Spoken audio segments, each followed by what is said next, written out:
Hey guys, Clover here, and welcome back for some more World of Warcraft Alpha content. This time around we are going to be taking a look through the elite spawns from Frostfire Ridge, what gear they drop, where they are, and the best ways to kill them.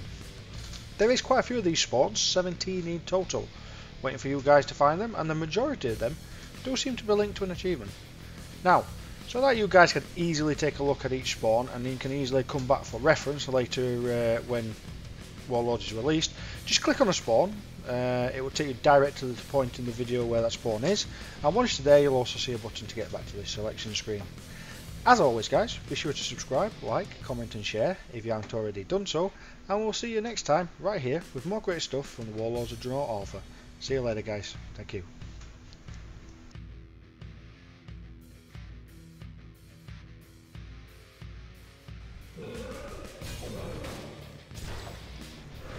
Breathless is one of the easier of these spawns.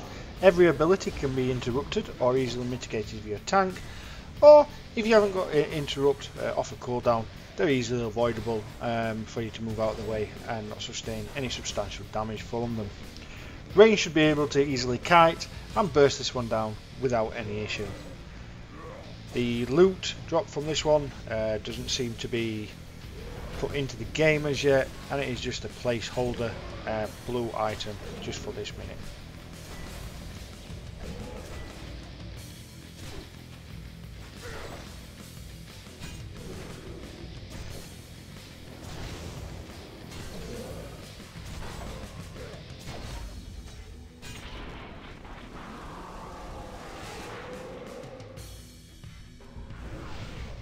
The Reeg'ak is a medium difficulty spawn due to being inside a spawn cave where you can lead to aggroing additional adds. Attempting to kite her out of the cave will just cause her to despawn. None of her abilities are interruptible, but you can easily mitigate or move from the shard salvo. Her other ability just calls you for her to control and burst down a few small version adds. All classes should be able to solo this without many problems, and loot wise she drops an intellect trinket with a multi-strike proc.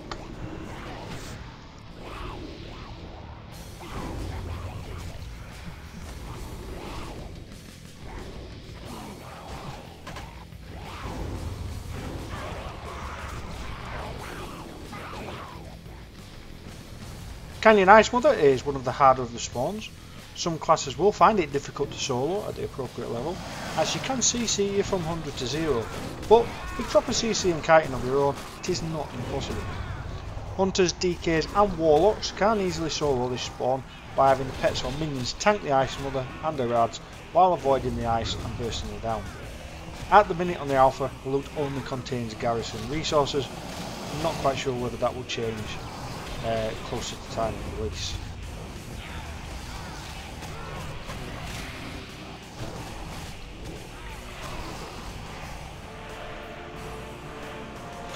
Chillfang is one of the easier spawns. Her one ability, Sonic Screech, is not interruptible, but it is easily mitigated, or if you are ranged, avoided entirely.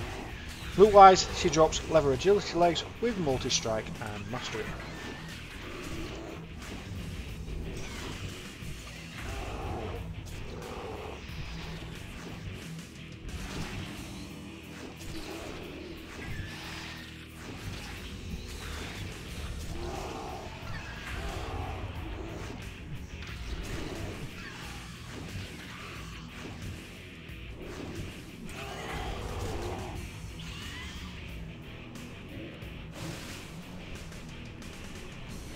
Cindermore, I have to say, is the most fun of all the spawns, and for most we'll need you to clear the area of mobs before you start attacking her.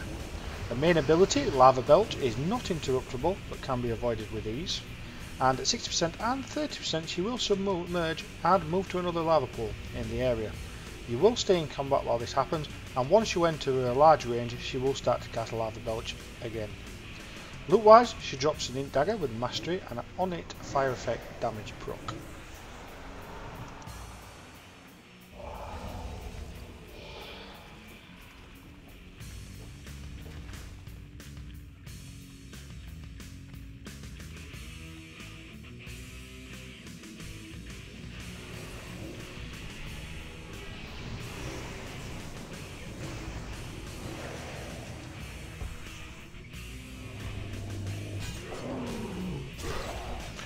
Colston is a medium difficulty spawn due to the fact that he's surrounded by roaming mobs with a quick respawn.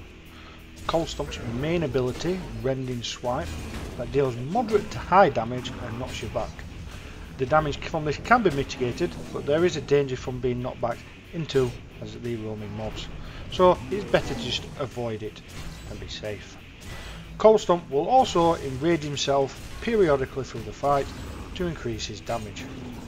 This again also increases the damage from his main ability, the Rending Swipe. Loot wise, he drops an int necklace item with multi-strike and mastery.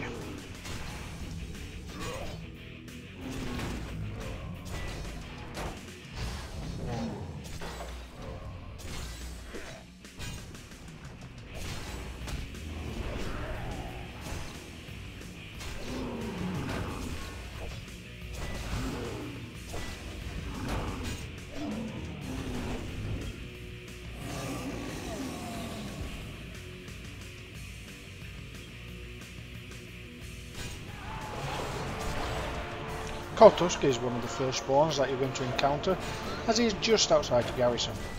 He has one ability, Bow Charge, that can be interrupted. If you are melee, it will knock you back before charging you, so be aware of this. There is other mobs in the area that may be worth killing prior to fighting, just to be on the safe side. Loot wise, he drops a one-handed sword with a Hon 8 frost damage proc.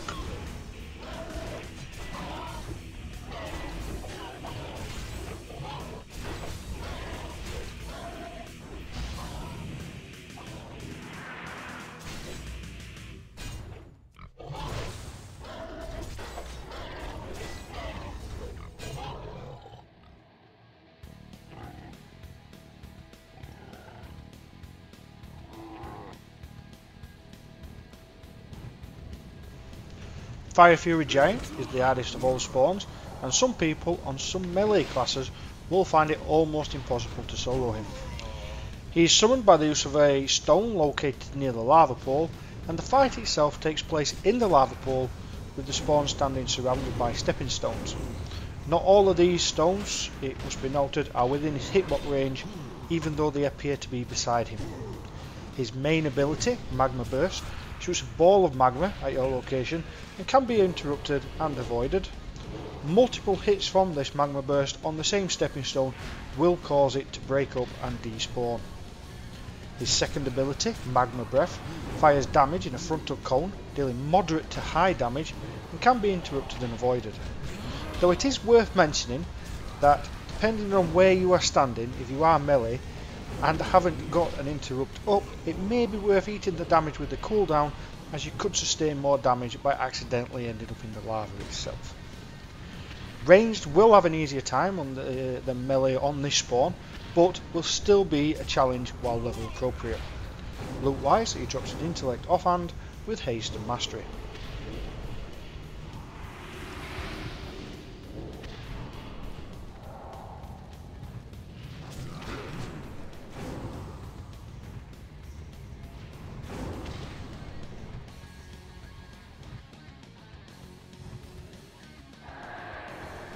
Frozen Treasure just requires you to control and AoE down several mobs, and everybody should be able to do this with ease. Loot wise, you will get a Mastery Trinket with an on-ability chance to summon the Guardian for 12 seconds.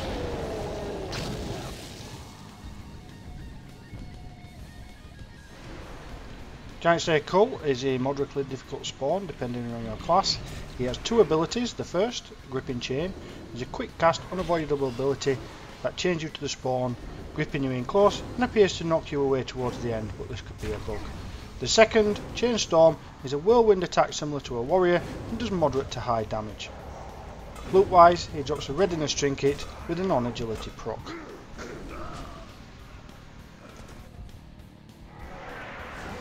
Brutish is a simple spawn with a single ability, Earth Rending Blow, which is a frontal ability in and a line that will cause moderate damage and stun you for around 2 seconds. No one should find any difficulty when facing this spawn. Loot wise, he drops a male agility legs with readiness and mastery.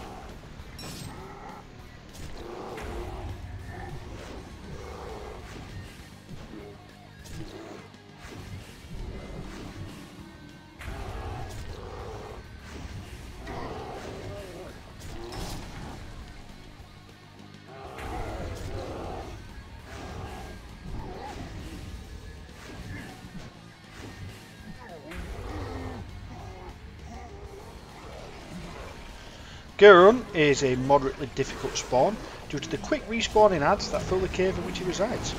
If you are a tank or using a tank with you, then aggro the boss and tank him and the adds in the doorway to prevent further aggroing any other adds. Range can clear a few adds prior to pulling Gurum, but we'll get one or two along with the spawn upon aggroing. Gurum's one ability, Smash, will do moderate to low damage and can easily be avoidable. Loot wise, he drops a strength cloak with multi-strike and crit.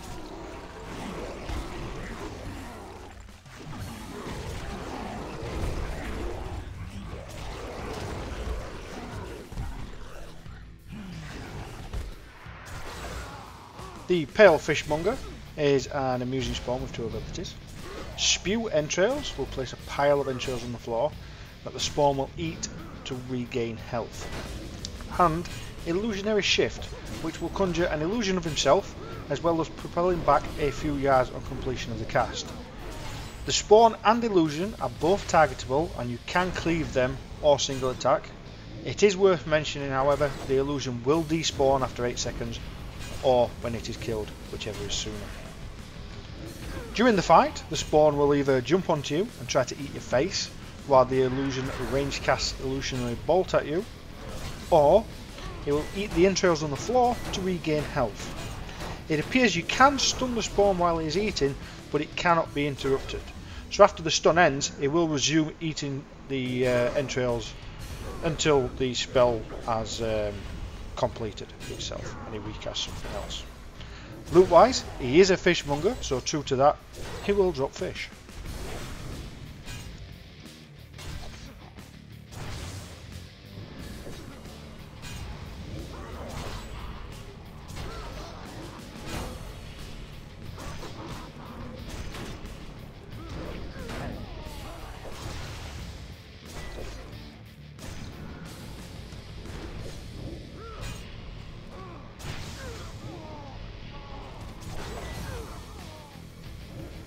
Primalist Malach is a relatively easy spawn. He has two abilities: Ancient Lava Burst that is interruptible and does low damage, and a channeled ability, Primal Magma, that summons 3 large molten fireballs that it will throw at your location.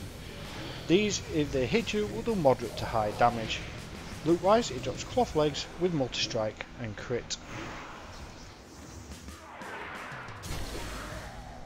Scout Goreseeker is a reasonably out of the way spawn with one ability, Slam, that will do high damage to just about anybody taking him on. Things to note here are, he will do constant high damage, so if you cannot lock him down while kiting him or mitigate the damage that he is doing, you should bring yourself a healer or a tank along to help. And you cannot kite him further than the porch of the building he is in, or he will lose aggro and run back inside, rapidly healing back up. Loot wise, he drops a leather agility chest with haste and crit.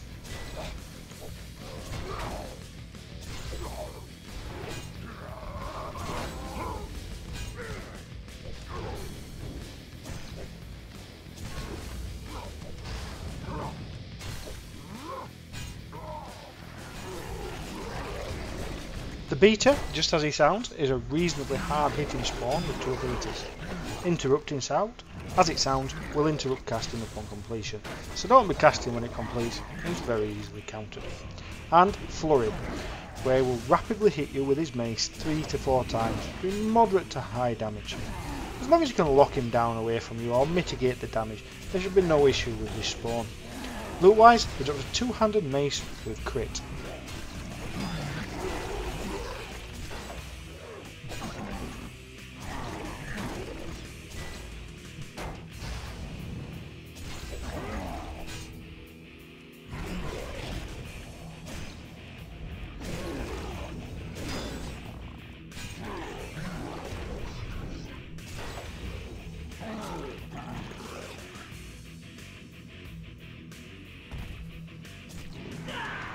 Reeg'ak the Scared is a fun hunter-like spawn with 2 boar pets and 2 abilities. Gripping Hook that will pull you into her, somewhat like a DK's grip, and Beastal Wrath that will enrage her and her boar pets, cause them to do increased damage. The easiest way to beat this spawn is to stay in melee range of her and focus her down while avoiding the charge of her 2 bows. She herself hits like a wet noodle, so this is viable for the cloth wearing people out there, although you do need to avoid the bow charges as that's where all the damage lies. Loot wise, she drops a leather agility waist with multi-strike and mastery.